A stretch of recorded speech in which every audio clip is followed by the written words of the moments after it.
ഇപ്പോൾ ഇത്രയും പേഷ്യൻസിനെ ട്രീറ്റ് ചെയ്യുന്നുണ്ടല്ലോ, ഈ ഒരു കോമൺ ആയിട്ട് ഏത് പ്രൊഫഷനിൽ നിന്നാണ് ഏറ്റവും കൂടുതൽ ആൾക്കാർ വന്നിരിക്കുന്നത്? കോമൺ ആയിട്ടുള്ള പ്രൊഫഷൻ എല്ലാ പ്രൊഫഷനിലും ഉണ്ട്. അത് പ്രൊഫഷൻ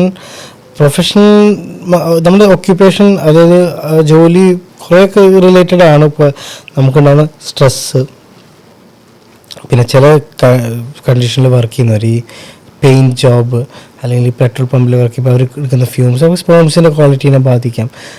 ഐ ടി മേഖലയിലുള്ളവർ അവർ ഭയങ്കര സ്ട്രെസ്ഡ് ആയിട്ടുള്ളവരുണ്ട്.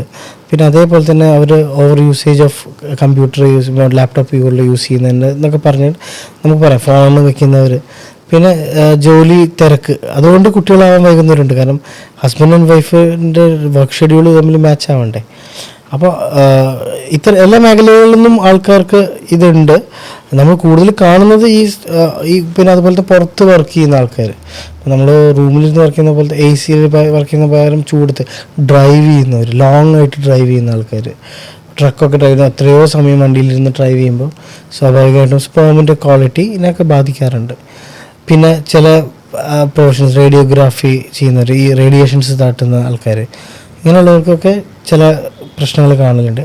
ഒരു സ്പെസിഫിക് ആയിട്ട് നമുക്ക് ഇന്ന ജോബ് എന്ന് പറയാൻ പറ്റില്ല, പക്ഷേ ഇത്തരം മേഖലയിലുള്ളവർക്കെല്ലാം ഈ പ്രശ്നങ്ങൾ കാണാറുണ്ട്.